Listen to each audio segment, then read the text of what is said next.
అందరికీ మరణాత మహిమస్వరం కార్యక్రమంను వీక్షిస్తున్న దేవుని పిల్లలైన మీ అందరికీ ప్రభు నామములో శుభములు కలుగును గాక. ప్రతిరోజు ఇదే సమయమునకు ఈ కార్యక్రమమును వీక్షించి దైవాశీర్వాదములు పొందండి. ఇప్పుడు పాస్టర్ సామ్యూల్ సుందర్ రెడ్డి గారు దేవుని వాక్య వర్తమానమును అందిస్తారు. శ్రద్ధగా ఆలకించండి. దేవుని స్తోత్రం. అందరికీ మరణాత. దేవుడు మనకు అనుగ్రహించిన ప్రాముఖ్యమైన సమయంలో దేవుని వాక్యాన్ని ధ్యానించుకుందాము. ముందుగా పరిశుద్ధ వేద గ్రంథంలో వాక్య భాగాన్ని చదువుకుందాము.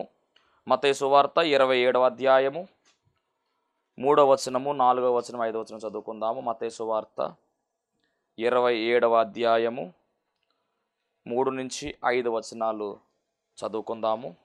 అప్పుడు ఆయనను అప్పగించిన యూదా ఆయనకు శిక్ష విధింపబడగా చూచి పశ్చాత్తాపడి ఆ 30 వెండి నాణెములు ప్రధాన యాజకుల యొద్దకును పెద్దల యొద్దకును మరల తెచ్చి, నేను నిరపరాధ రక్తమును అప్పగించి పాపము చేసిదనని చెప్పాను.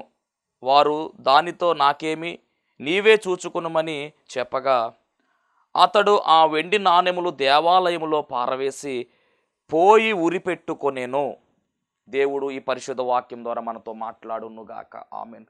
మహాపరిశుద్ధుడా, మహాగణుడా, మహిమగల దేవ, ప్రేమాస్వరూపి, దయగల యేసు క్రీస్తు ప్రభువాని ఘనమైన నామానికి వందనాలు, స్తోత్రాలు, స్తుతులు చెల్లించుకుంటున్నాం. శ్రేష్టమైనటువంటి ఈ సమయంలో ప్రభువాని శ్రేష్టమైనటువంటి వాక్కును మాకు బయలుపరచి నీ కృపలో తండ్రి నాయన మమ్మలను బలపరచమని, నీ బిడ్డలతోనూ నాతోనూ మీరే మాట్లాడి మహిమ పొందుకోమని వాక్యమయున్న యేసు నామములు అడుగుచున్నాము పరమ తండ్రి. ఆమేన్. దేవనామమున మీ ఎల్లరికూ కూడా శుభములు కలుగునుగాక. ఆమేన్. వాక్యం ఇచ్చినటువంటి దేవుని బిడ్డలారా, మరి దేవుని యొక్క ప్రశస్తమైనటువంటి సమయములో, దేవుడు మనకు అనుగ్రహించినటువంటి ఈ ప్రాముఖ్యమైన సమయములో ఒక శ్రేష్టమైనటువంటి వాక్యాన్ని నేను మీతో పంచుకోవాలని ఆశపడుతూ ఉన్నాను. ఎందుకు అంటే కనుక ఈ అంశము చాలా ప్రాముఖ్యమైనటువంటి అంశం. ఒక వ్యక్తిని గురించి నేను మీతో మాట్లాడడానికి ముందుకు వస్తూ ఉన్నాను. ఈ వ్యక్తి యొక్క జీవితము ఖచ్చితముగా మనము తెలుసుకోవాల్సిన వారమై ఉన్నాం. శ్రమకాల ధ్యానాల్లో ఉన్నాం కనుక యేసుక్రీస్తు ప్రభు వారి యొక్క శిలువ శ్రమలను మనము ధ్యానించుకుంటూ ఉన్నాం. మరి దానిలో భాగంగా ఈ వ్యక్తి గురించి కూడా మనందరికీ తెలియాలి. ఈ వ్యక్తి జీవితము ఏ విధముగా మొదలయ్యింది, ఏ విధముగా ఎండ్ అయ్యింది అనే విషయాన్ని మనము నేర్చుకోవాల్సిన వారమై ఉన్నాం. ప్రతి విశ్వాసి కూడా తెలుసుకోవాలి ఈ విషయాన్ని. మరి నేను ఈరోజు చెప్తున్నటువంటి అంశం యొక్క టైటిల్ ఏమిటంటే ఉరితో ముగింపు. ఉరితో ముగింపు, ఇది నా యొక్క టైటిల్ యొక్క అంశం. దేవునికి స్తోత్రం. గమనించాలి, అతడు ఆ వెండి నాణెములు దేవాలయములో పారవేసి పోయి ఉరిపెట్టుకొనేను. ఆ తర్వాత ఆయన చనిపోయినట్టుగా కూడా రాయబడింది. ఎవరు ఈ వ్యక్తి? యేసుక్రీస్తు ప్రభువారు శిలువ అనగానే మనకు వెంటనే జ్ఞప్తికి వచ్చే వ్యక్తి, ఎంతమంది ఉన్నప్పటికీ కూడా ఈ వ్యక్తిని ఎవరు కూడా మర్చిపోరు. ఎవరు అంటే కనుక ఇస్కరియోతు యూదా. యూదా, ఇస్కరియోతు యూదా అనేటటువంటి పేరు కలిగినటువంటి వాడు. ఈ వ్యక్తిని ఎవరు కూడా మర్చిపోరు. ఎందుకంటే యేసుక్రీస్తు ప్రభువారి యొక్క శిలువ పాత్రలో ఈ వ్యక్తి పాత్ర కూడా ఉంది. యేసయ్యను 30 వెండి నాణెములకు అమ్మివేసి మరి ఆ యొక్క రోమా ప్రభుత్వ సైనికులకు అప్పగించినటువంటి వాడు ఎవరు అంటే ఈ యూదా, ఇస్కరియోతు యూదా అనేటటువంటి వాడు. మరి ఇతని గురించినటువంటి విషయాలు మనం ఈరోజు నేర్చుకోవాల్సిన వారమై ఉన్నాం. ఇతని యొక్క పాత్ర చాలా విభిన్నమైనటువంటి పాత్రగా మనకు కనబడుతూ ఉంది. ఈయన యూదా అనేటటువంటి పేరు కలిగినటువంటి వాడు. పరిశుద్ధ గ్రంథములో యూదా అనేటటువంటి పేరు కలిగిన వారు దాదాపుగా 14 మంది ఉన్నారండి. ఇంచుమించు 14 మంది ఉన్నారు. యూదా, యూదా అనేటటువంటి మాటకు అర్థము స్తుతి. స్తుతి అనేటటువంటి పేరు అర్థం వచ్చేటటువంటి ఈ యూదా స్తుతికి పాత్రుడు, స్తోత్రార్హుడు అయినటువంటి యేసుక్రీస్తు ప్రభు వారిని అమ్మేశాడు, అప్పగించేశాడు. ఎంత విచారమైనటువంటి మాట ఇది. మరి ఈ ఇస్కరియోతు యూదా గురించి మనము ఈరోజు నేర్చుకోవాల్సిన పాఠం ఏమిటంటే, మరి యేసుక్రీస్తు ప్రభువారిని అమ్మేసిన తరువాత అతని పరిస్థితి ఎలాగుంది అంటే ఉరి పెట్టుకుని చనిపోయాడు. అందుకని ఉరితో ముగింపు అని టైటిల్ పెట్టడం జరిగింది. ఇస్కరియోత్ యూదా. ఈ ఇస్కరియోతు అనేది యోధా గారి ఇంటి పేరు అయితే కాదు, కానీ ఇస్కరియోతు అనేటటువంటి ఈ మాటలో రెండు పదాలు దాగి ఉన్నాయి. ఒకటి ఇష్ ప్లస్ కెరియోతు.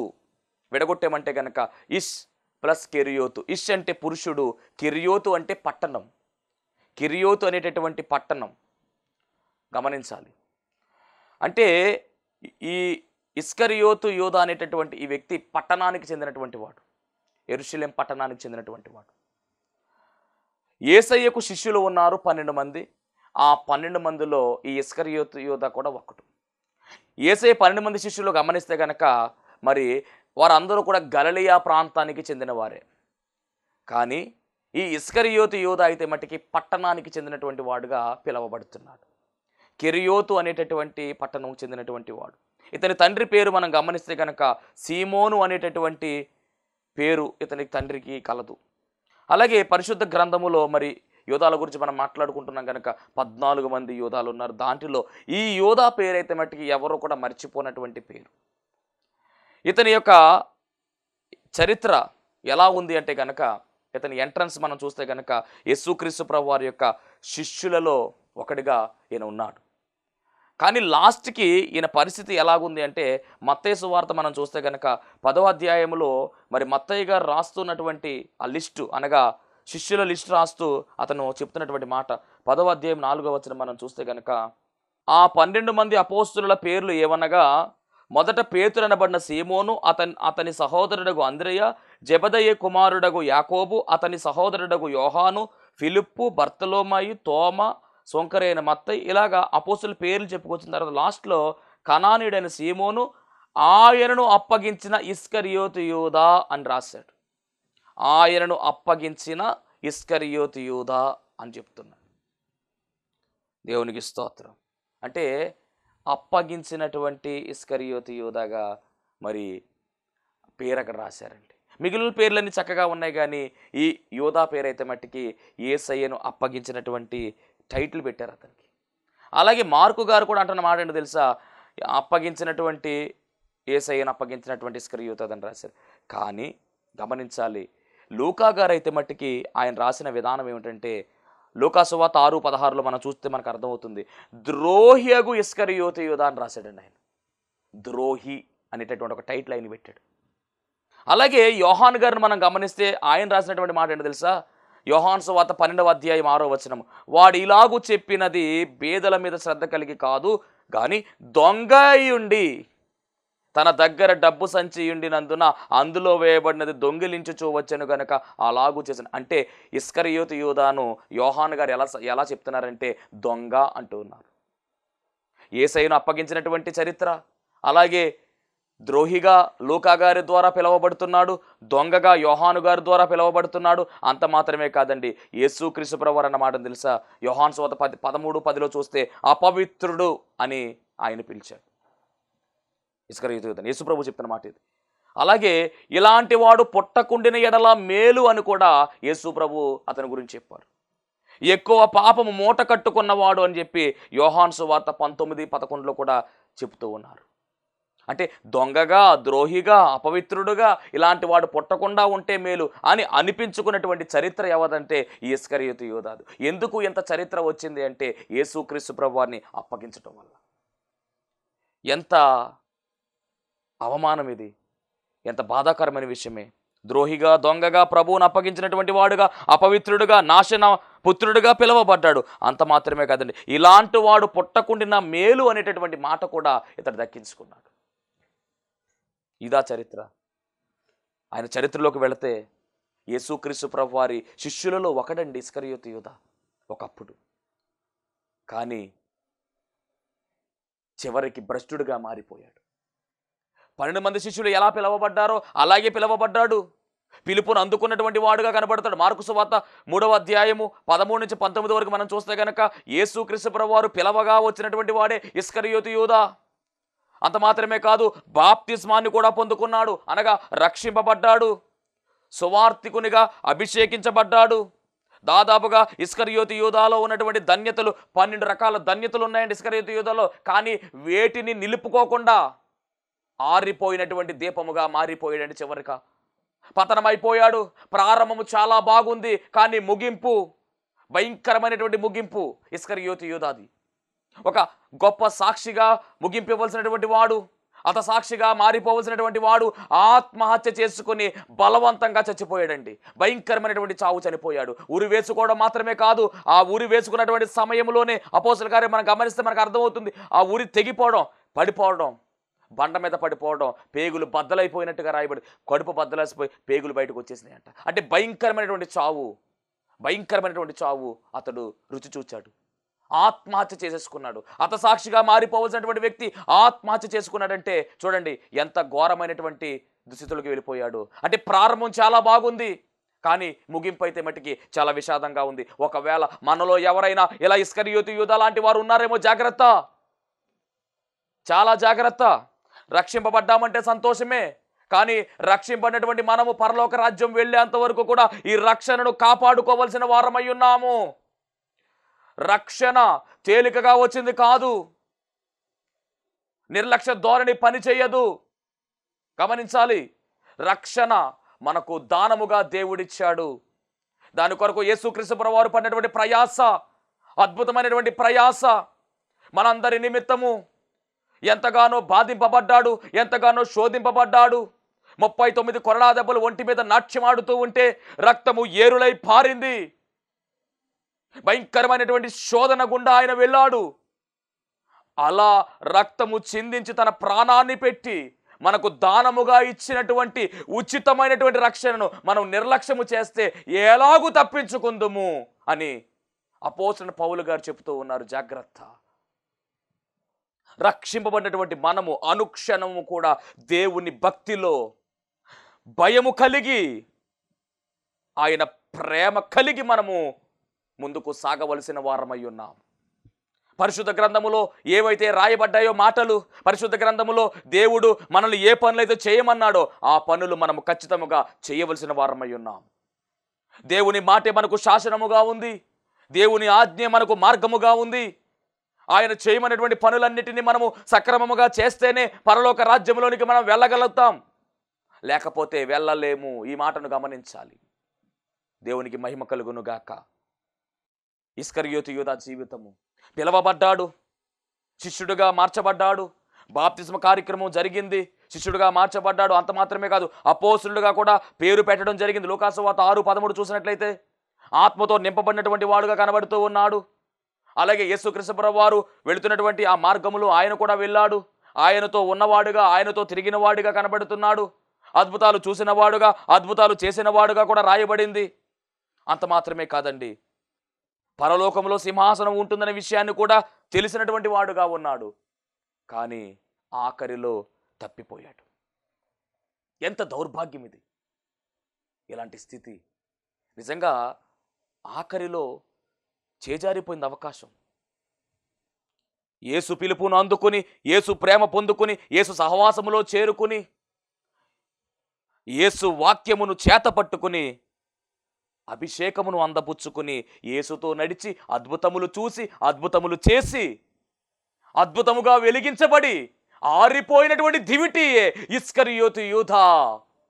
దేవునికి మహిమ కలుగును గాక. గమనించండి, ప్రతి క్రైస్తవుడు కూడా గుర్తుపెట్టుకున్న విషయం ఏంటంటే, రక్షణ పొందుకున్నటువంటి మనము యేసుతో అంటు కట్టబడాలి. యేసుతో అంటు కట్టబడి ముందుకు వెళితేనే మన జీవితాలు సార్థకతమవుతాయి. లేకపోతే సాతాను ఎప్పుడు మింగుదామా అని ఎదురు చూస్తూ ఉన్నాడు. జాగ్రత్త. కష్టాలు వస్తాయి, బాధలు వస్తాయి, బలహీనతలు వస్తాయి, వ్యాధులు వస్తాయి, ఇబ్బందులు వస్తాయి, ఇరుకులు వస్తాయి. ఎన్ని వచ్చినా నిలబడిపోవాలంతే. అప్పుడే పరలోక రాజ్యం, అప్పుడే నిత్యరాజ్యము, అప్పుడే దేవునితో ఉండే అవకాశం. ఇక్కడ యాతన పడినప్పటికీ అక్కడ నెమ్మది మనకు లభిస్తుంది. దేవునికి మహిమ కలుగును గాక. చాలా ఆనందంగా మనము శ్రమలు స్వీకరించాలి. ఎందుకంటే మనకు నిత్య జీవం ఉంది. అక్కడ మనం ఉండాలి ఆయనతో. సదాకాలము ఆయనతో మనం ఉండే గొప్ప భాగ్యము ఉంది మనకు. కాబట్టి జాగ్రత్త. ఇస్కరియోతు యూదా అలాంటి భాగ్యాన్ని కోల్పోయాడండి. యేసుప్రభు అంటే చూచాడు, కానీ భాగ్యం కోల్పోయాడు. భయంకరమైనటువంటి దుస్థితుల్లోకి వెళ్ళిపోయాడు. ఎందుకు ఇస్కరియోతు ఎలా అయిపోయాడు? ఇతని పతనానికి కారణం ఏమిటి? ఆత్మహత్య ఎందుకు చేసుకున్నాడు? ఎందుకు యేసయ్యను అమ్మేశాడు? మరి ఈ విషయాలు మనం నేర్చుకుంటే ఖచ్చితంగా మనం జాగ్రత్త పడగలం. ఇస్కరియోతు యూదా యేసుక్రీస్తు ప్రభువారిని అమ్మివేయడానికి కారణం, పతనం అయిపోవడానికి కారణం ఏమిటి అంటే గనుక, మొట్టమొదటిగా యేసు ప్రభుతో ఉన్నాడు ఆయన, యేసు ప్రభుతో తిన్నాడు ఆయన, యేసు ప్రభుతో నడిచాడు. కానీ యేసయ్యను పూర్తిగా అర్థం చేసుకోలేకపోయాడు, సరిగా అర్థం చేసుకోలేకపోయాడు. యేసుక్రీస్తు ప్రభువారిని సరిగా అర్థం చేసుకోలేనటువంటి కారణంగానే యేసయ్యను అమ్మేయడం జరిగింది. పూర్తిగా అర్థం చేసుకున్నటువంటి వాడిగా ఇస్కరియోతు యూదా కనబడుతూ ఉన్నాడు. యేసుక్రీస్తు ప్రభువారిని పూర్తిగా అర్థం చేసుకున్నటువంటి వాడుగానే మనం చూస్తూ ఉన్నాం ఈ ఇస్కరియోతు యూదాని. అందుకనే యేసుక్రీస్తు ప్రభువారిని మరి 30 వెండి నాణాలకు అమ్మివేసినట్టుగా మనకు కనబడుతూ ఉంది. వాక్యం ఏంటంటే దైవ జనాంగమ చాలా జాగ్రత్తగా మనం ఈరోజు గమనించవలసినటువంటి మాటలు ఇవన్నీ కూడా. ఎందుకు అంటే గనక ఈ ఇస్కరియోతు యూదా బాగా చదువుకున్నాడు, వ్యాపారం చేసేటటువంటి వాడు, పట్టణములో కాపురం ఉన్నటువంటి వాడు. ఇతని యొక్క ఆలోచన ఏమిటంటే, ఆ కాలంలో అందరూ కూడా రోమా ప్రభుత్వము ఏలుబడి చేసే కాలం కాబట్టి ఆ అందరూ కూడా అనుకున్నటువంటి మాట ఏమిటంటే, ఈ ప్రభుత్వం చాలా కఠినమైనటువంటి ప్రభుత్వం. ప్రజలందరూ కూడా మెస్సయ్య కొరకు ఎదురు చూస్తూ ఉన్నారు. మెస్సయ్య రావాలి, ఈ ప్రభుత్వం మీద పోరాడాలి, ఈ ప్రభుత్వంతో ఫైట్ చేయాలి, ఏదేమైనా ఈ ప్రభుత్వాన్ని పడగొట్టాలి అనేటటువంటి ఆలోచన అక్కడ ప్రజల్లో ఉంది. అదే ఆలోచన ఈ యొక్క ఇస్కరియోతు యూదాలో కూడా ఉంది. కానీ యేసుక్రీస్తు ప్రభువారిని మనం గమనిస్తే కనుక, అంటే వచ్చేటటువంటి ఆ వ్యక్తి ఎలా రావాలంటే సింహంలా రావాలి, యుద్ధము చేసేవాడుగా ఉండాలి, రాజుగా ఉండాలి, రాజ్యాన్ని స్థాపించాలి, రోమీలపై తిరుగుబాటు చేయాలి. మరి ఇవేవి కూడా యేసు ప్రభువులో కనబడట్లా. ఆయన సింహంలా రాలా, గొర్రె పిల్లలా వచ్చాడు, యుద్ధము చేయలా, శాంతియుతంగా మాట్లాడుతున్నాడు, రాజ్యాన్ని స్థాపించట్లా, శాంతి రాజ్యాన్ని స్థాపిస్తున్నాడు. రాజుగా కాదు ఆయన వచ్చింది, పరిచారకుడుగా వచ్చాడు. గుర్రం మీద కాదు వచ్చింది ఆయన, గాడిద మీద వచ్చాడు ఆయన. ఇవన్నీ చూచి ఈయన మెస్సయ్యా కాదా అన్నట్లుగా అర్థం చేసుకోలేకపోయాడండి. దేవుని మహిమ కలుగును గాక. యేసుతో ఉన్నాడు, బోధలు విన్నాడు, ఆయన పడినటువంటి శ్రమ చూచాడు, ఆశ్చర్య కార్యాలు చూచాడు, అద్భుతాలు చూచాడు, ఆయన గొప్పతనం చూచాడు, ఆయన మాట్లాడే విధానము చూచాడు. అయినా కానీ ఆయన రాక ఎందుకో వచ్చినది మెస్సయ్య అనే సత్యాన్ని కూడా గ్రహించుకోలేకపోయాడండి. అందుకనే సరిగా అర్థం చేసుకోలేకపోయాడు. అందుకనే ప్రభువా అని ఏనాడు కూడా ఇస్కరియోతు యూదా పిలవలేదండి. బోధకుడు అని పిలిచాడు తప్ప ప్రభువా అని ఎక్కడా పిలవలా, గ్రహింపు లేదంతకే. మరి నేటి కాలంలో కూడా ఇప్పటికీ కూడా యేసుక్రీస్తు ప్రభువారిని సరిగా అర్థం చేసుకోకుండా జీవితాలను పతనం చేసుకునే వాళ్ళు అనేక మంది ఉన్నారు. ఆయన మనం పూర్తిగా అర్థం చేసుకోవాలి. ఆయన ఎందు నిమిత్తం ఈ లోకంలోనికి వచ్చాడు, ఏమి చేయడానికి ఆయన వచ్చాడు, ఈ విషయము ఇంకా పూర్తిగా అర్థం కాని వాళ్ళు చాలామంది ఉన్నారు. యేసుప్రభుని నమ్మేసుకున్నారు, కానీ ఈ విషయాలు కూడా పూర్తిగా అర్థం కాని వాళ్ళు చాలామంది ఉన్నారు. ఆయన ఎందు నిమిత్తం ఈ లోకానికి వచ్చాడు అంటే సర్వమానవాళిని రక్షించడానికి ఆయన ఈ లోకానికి వచ్చాడు. సర్వమానవాళి కొరకు ప్రాణం పెట్టడానికి ఆయన ఈ లోకానికి వచ్చాడు. యేసయ్య అంటే ఒక మతానికి చెందినటువంటి వాడు కాదు, సమస్త మానవాళికి చెందినటువంటి వాడు ఆయన. మతాలు పెట్టుకున్నది మనము, దేవునికి మహిమ కలుగును గాక. కులాలు పెట్టుకున్నది మనము. ఆయన కులానికి దేవుడు, మతానికి దేవుడు, వర్గానికి దేవుడు కాదు ఆయన. యేసుక్రీస్తు అందరికీ ప్రభువు. ఆ అందరిలో ఈ ప్రపంచంలో ఉన్న సర్వ మానవాళి ఉంది. అందుకనే ప్రజలందరికీ కలగబోవు మహా సంతోషకరమైన సువర్తమానము నేను మీకు తెలియజేయుచున్నానని ఆ రోజు గాబ్రియేలు దేవదూత చెప్పడం. అంటే ఆయన పుట్టినటువంటి వార్త ప్రజలందరికీ చెందినటువంటి వార్త. అందరి కొరకు ఆయన ప్రాణం పెట్టాడు, అందరి కొరకు ఈ లోకంలోనికి వచ్చాడు, సమస్తమును విడిచిపెట్టి రిక్తుడిగా మారిపోయాడు. సమస్త వైభవాన్ని విడిచిపెట్టాడు, పరలోక రాజ్యాన్ని విడిచిపెట్టాడు. ఈ పాపలోకములోనికి హీనుడుగా, దీనుడుగా, రిక్తుడుగా, ఏమీ లేనివాడుగా మన కొరకు వచ్చాడండి. ఎంత గొప్ప ప్రేమమయుడో అర్థం చేసుకోలేకపోతున్నాం. ఆయన ప్రేమను, ఆయన పంపించినటువంటి తండ్రి ప్రేమను అర్థం చేసుకోలేకపోతూ ఉన్నాం. దేవుడు లోకమును ఎంతో ప్రేమించను. ఆ లోకములో ఎవరు ఉన్నారంటే మనమున్నాం. మనల్ని ప్రేమించాడు. ఆయన ఎంత ప్రేమించాడు అంటే తన కుమారుణ్ణి దానముగా ఇచ్చేంతగా ప్రేమించాడు. యేసు ప్రభు ఎంత ప్రేమించాడు అంటే తన ప్రాణమును దానముగా ఇచ్చేంత ప్రేమించాడు. అలాంటి అమర ప్రేమికుని మనం అర్థం చేసుకోలేకపోతూ ఉన్నాం. ఇస్కరియోతు యూదా కూడా చేసిన తప్పు ఏమిటంటే ఆయన్ను అర్థం చేసుకోలేకపోయాడు, సరిగా అర్థము చేసుకోలేకపోయాడు. ఆయనతోనే ఉన్నాడు, ఆయనతోనే నడిచాడు, ఆయనతో మాట్లాడాడు, అయినా అర్థం కాలేదు ప్రభు. ఈరోజు నీకెలా అర్థమవుతున్నాడు? ఆయన లేకపోతే పరలోక రాజ్యంలోకి మనం వెళ్ళలేమండి. మనము నెరవేర్చవలసిన ధర్మశాస్త్రాన్ని ఆయన నెరవేర్చాడు. మనం పాటించవలసినటువంటి ఆజ్ఞలు ఆయన పాటించాడు. మనం పొందుకోవాల్సిన శిక్ష అంతా ఆయన పొందుకున్నాడు. మనం పొందుకోవాల్సిన దెబ్బలన్నీ ఆయన పొందుకున్నాడు. మనం పడవలసిన యాతన అంతయు ఆయన పట్టాడు. మన పాపములన్నీ కూడా ఆయన మీద వేసుకున్నాడు. ఆయన పాపి కాదు, మన కొరకు పాపిగా ఎంచబడ్డాడు. ఇంత త్యాగం చేసిన ఆయన్ని మనం అర్థం చేసుకోకుండా ఏదైనా కార్యం జరగలేదంటే, ప్రార్థన చేస్తూ ఉన్నప్పుడు ఏదైనా సమస్య తొలగలేదంటే కనుక వెంటనే మనం ఆయనను అనరాని మాటలు అంటామే. అలా అనడం చాలా తప్పు. ఆయనను మనము దూషించరాదు. ఆయన మనం ప్రేమించాలి. ఆయన ప్రేమ అమూల్యమైనది. ఇస్కరియోతు యూదా పతనానికి కారణం ఏమిటంటే ఆయన సరిగా అర్థం చేసుకోలేకపోయాడు. ఇక రెండవ కారణాన్ని చెప్తే చాలా జాగ్రత్తగా వినండి. మధ్యలోనే ఉరి పెట్టుకొని చనిపోవడం కారణం ఏమిటంటే రెండవది ధనాపేక్ష. ధనాపేక్ష సమస్త కీడులకు మూలమని పరిశుద్ధ గ్రంథంలో రాయబడింది. మొదటి తిమోతి పత్రిక 6వ అధ్యాయం 10వ వచనం చదివినట్లయితే కనుక, ఎందుకనగా ధనాపేక్ష సమస్తమైన కీడులకు మూలము, కొందరు దానిని ఆశించి విశ్వాసము నుండి తొలగిపోయి నానా బాధలతో తమ్మును తామే పొడుచుకొనిరి. వాక్య పెట్టిన దైవ జనాంగమా వినాలి. ధనాపేక్ష ఒకవేళ మీలో ఉంటే గనక ఇప్పుడే దాన్ని పాతేయండి. ధనాపేక్షను దరికి రానివ్వద్దు దయచేసి. ఎందుకు అంటే ప్రమాదాలు ఉన్నాయి, ప్రమాదాలు పొంచి ఉన్నాయి. ఇస్కరియోతు యూదాల పతనానికి కారణం ధనాపేక్షే. కాబట్టి సమస్త కీడులకు మూలమయ్యింది. అతని ప్రాణాన్ని తనంతట తానే తీసుకునేలాగా చేసింది ఇదే. మత్తయి సువార్త 6:24 చెప్తున్న మాట, మీరు దేవునికి నీ సిరికి నీ దాసులుగా ఉండనేరరు అని యేసుప్రభు చెప్తూ ఉన్నారు. అలాగే 6:19 కూడా మనం చూస్తే మత్తయి సువార్త, భూమి మీద మీ కొరకు ధనమును కూర్చుకొనవద్దు, ఇక్కడ చెమటయు తుప్పును తినివేయును, దొంగలు కన్నము వేసి దొంగిలెదరు. కాబట్టి ఇక్కడ ధనాన్ని మీరు కూర్చుకోవద్దు, పరలోకములో కూర్చండి. అక్కడ చెమట ఉండదు, తుప్పు ఉండదు, దొంగలు ఉండరు అని చెప్తూ ఉన్నారు. కాబట్టి చాలా జాగ్రత్త. ధనాపేక్ష లేని వారే మీకు కలిగిన వాడితో తృప్తి పొంది ఉండడని ఎబ్రీ పత్రికలో 13:5 అపోస్తలుడైన పౌలు గారి ద్వారా దేవుడు రాయించాడు. కాబట్టి మరి ధనాపేక్ష అనేటటువంటి భయంకరమైనటువంటి ఈ యొక్క వ్యసనాన్ని మనము దూరం చేయవలసిన వారమై ఉన్నాం.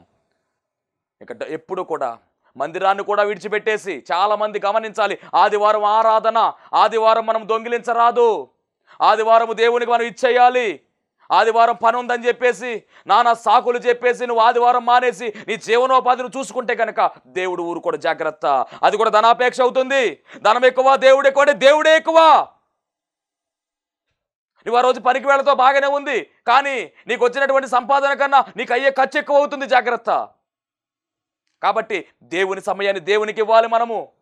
ఈ ధనాపేక్ష అనేటువంటి ఈ కారణం వల్ల ఒకవేళ నువ్వు దేవునికి దూరం అవుతున్నావేమో, జాగ్రత్త. దేవుని సమయాన్ని మనము దొంగిలించరాదు. మందిరములకు వెళ్ళాలి. మన మందిరంలో ఒక దినము గడుపుట 1000 దినముల కంటే ఆశీర్వాదం అన్నాడు ఆయన. నీవు ఒక రోజు అడుగు పెడితే 1000 రోజుల ఆశీర్వాదం దేవునికి ఇస్తూ ఉన్నాడు. మందిరములో అడుగు పెట్టాలి, మందిరానికి మనం వెళ్ళాలి. పనులు సాకులు చెప్పడానికి వీలు లేదు అనే విషయాన్ని కూడా దేవుని సేవకునిగా తెలియజేస్తూ ఉన్నాను. మరి ఇస్కరియోతు యూదా జీవితంలో పతనానికి కారణం ఏమిటంటే ఇదే కారణం, ధనాపేక్ష. ఇక మూడవదిగా మనం గమనిస్తే కనుక దురాశ అనేటటువంటి లక్షణము ఈయనలో ఉంది. యాకోబు పత్రిక 1:15 చెప్తున్న మాట, దురాశ గర్భము ధరించి పాపమును కనగా పాపము పరిపక్వము చేయి, మరణము కలుగును అని రాయబడింది. కాబట్టి చాలా జాగ్రత్త. దురాశ అనేటటువంటి లక్షణం కూడా ఉండడానికి లేదు. ఇక 4వది గమనిస్తే కనుక సాతానుకు చోటిచ్చేశాడండి. సాతానుకు చోటిచ్చిన ఇస్కరియోతు యూదా. యోహాను సువార్త 13:2 మనం గమనిస్తే కనుక వారు భోజనము చేయుచుండగా ఆయనను అప్పగింపవలనని సీమోను కుమారుడగు ఇస్కరియోతు యూదా హృదయములో అపవాది ఇంతకు ముందు ఆలోచన పుట్టించి ఉండెను. అది అంటే హృదయములోనికి సాతాను చేరిపోయాడు. ఎందుకు చేరిపోయాడయ్యా అంటే ఇస్కరియోతు యూదా సాతానికి హృదయాన్ని అప్పగించేసుకున్నాడు. అందుకనే ఈ పతనానికి వెళ్ళిపోతూ ఉంది. ఈ 4 కారణాలు ఒకవేళ నీ జీవితంలో ఉన్నాయేమో జాగ్రత్త. యేసు ప్రభువును పూర్తిగా అర్థం చేసుకోండి. 2వదిగా ధనాపేక్ష అనేటటువంటి లక్షణం మనలో ఉండకూడదు. 3వ దురాశ అనేటటువంటి లక్షణాన్ని పక్కన పెట్టండి. సాతానికి చోటివ్వద్దు. అలా ఉన్నట్లయితే కనుక ఈ 4 కూడా మనం జాగ్రత్తగా గమనించుకున్నట్లయితే కనుక మనం ఖచ్చితంగా ఆయన నిత్యరాజ్యంలోకి మనం వెళ్తాం. ఇస్కరియోతు యూదా ఈ 4 కారణాల వల్ల ఉరివేసుకుని చనిపోవడం అంత మాత్రమే కాదండి, యేసుక్రీస్తు ప్రభువుని 30 వెండి నాణాలుగా అమ్మేయడం మాత్రమే కాదు, కపట ముద్దు పెట్టి ఈయనే యేసయ్య అని చెప్పేసి ఆ సైనికులకు అప్పచెప్పేశాడండి. ఆ తర్వాత పశ్చాత్తాపం వచ్చింది, కానీ ప్రభు దగ్గరికి రాలేదు పశ్చాత్తాపడడానికి. పశ్చాత్తాపం వచ్చినా కానీ ఏం ఉపయోగం ఉంది? వెళ్ళి ఉరి వేసుకున్నాడు, చనిపోయాడు. చరిత్రలో హీనుడుగా దీనుడుగా మిగిలిపోయాడండి. హతసాక్షిగా మారవలసిన ఇస్కరియోతు యూదా ఆత్మహత్య చేసి చనిపోయాడు. ఇలాంటి చరిత్ర మరి మనం కలిగి ఉండకూడదు. ప్రభు కొరకు మనము హతసాక్షులుగా మారిపోవాలి. అట్టి కృపలో మనం అందరం కూడా ముందుకు సాగిపోయే ధన్యత దేవుడు మనందరికీ అనుగ్రహించును గాక. ఆమేన్. మహాపరిశుద్ధుడా, మహాగణుడా, మహిమగల దేవ, నీ ఘనమైన నామానికి వందనాలు, స్తోత్రాలు, స్తుతులు చెల్లించుకొనిచున్నాం. శ్రేష్టమైనటువంటి ఈ సమయంలో ప్రభువా, నీ బిడ్డలతో నాతో మీరు మాట్లాడిన ప్రతి మాటను కూడా ప్రభువా దీవించి ఆశీర్వదించమని, నీ బిడ్డలలో ఉన్నటువంటి ప్రభువా బలహీనతలన్నీ కూడా తొలగించండి, బలపరచండి, సమస్తము ప్రభువా నాయన సమకూర్చుమని, ఏ ఇబ్బందిలో ఉన్నారో ఏ ఇరుకులో ఉన్నారో వాటన్నిటిని కూడా తండ్రి నాయన పరిష్కరించుమని, సమస్త మహిమ మీరే పొందుకోమని యేసు నామములో అడుగుచున్నాం పరమ తండ్రి. ఆమేన్. అందరికీ మరణాత. దేవునికి స్తోత్రం. అందరికీ వందన మరణాత తెలియజేస్తున్నాను. మరణాత మహిమస్వరం అనే ఆధ్యాత్మిక కార్యక్రమాన్ని వీక్షిస్తున్న మీ అందరికీ కూడా మరొక పర్యాయము ప్రభు పేర వందన మరణాత తెలియజేస్తూ ఉన్నాను. మరి ఈ కార్యక్రమము ఎంతో ఆశీర్వాదంగా ఉందని, ఈ కార్యక్రమం ద్వారా ఎన్నో మేళ్లు పొందుకున్నామని మరి మీరు అందరూ కూడా ఫోన్ కాల్ చేస్తూ ఉన్నారు. చాలా సంతోషము. ఎన్నో అద్భుత ఆశ్చర్యకార్యాలు దేవాదేవుడు ఈ కార్యక్రమం ద్వారా జరిగిస్తూ ఉన్నారు. దేవుని నామమునికి మహిమ కలుగునుగాక. మరి మీరు చూస్తున్నటువంటి ఈ యొక్క షెడ్ గురించి గతంలో మీకు చెప్పడం జరిగింది. యజమానుడు మరి దీన్ని బేరం పెట్టారని చెప్పేసి, దీన్ని తీసుకుంటే ఇక్కడ ఆరాధన జరుగుతుంది, లేకపోతే మనం బయటికి వెళ్ళాలనేటువంటి పరిస్థితిని మీకు చెప్పినందుకు చాలామంది మరి సహకరించారు. కొంతమంది మరి అమౌంట్ పంపించడం జరిగింది, అలాగే ప్రార్థన చేయడం జరిగింది. దేవుని మహాకృపను బట్టి పంపించినటువంటి కొంత అమౌంట్ మరి యజమానుడికి కట్టడం జరిగింది. ఇంకా చాలా అమౌంట్ మనము వారికి ఇవ్వాల్సి ఉంది. కనుక మరి ఈ కార్యక్రమాన్ని వీక్షిస్తున్నటువంటి మీకు ఎవరికైనా కనుక ప్రేరేపణ కలిగినట్లయితే కనుక మరి మీ వంతు సహకారాన్ని అందించండి. ఈ దేన సేవకునికి మీ యొక్క సహకారం అందించి ఈ సేవను మరి ముందుకు వెళ్ళేలాగా సహకరించవలసిందిగా ప్రభు పేరు తెలియజేస్తూ ఉన్నాను. మీకు ఎవరికైనా కనుక మరి ప్రేరేపణ కలిగినట్లయితే కనుక స్క్రీన్ మీద కనపడుతున్నటువంటి ఆ నెంబర్కి ఫోన్పే చేయండి, లేదా ఫోన్ చేసినట్లయితే కనుక నేనే స్వయంగా మాట్లాడతాను. మీ సహకారాన్ని అందించండి. ప్రభు పనిలో మీరు కూడా పాలి భాగస్తులు కావాల్సిందిగా ప్రభు పేరు తెలియజేస్తున్నాను. అందరికీ మరణాత.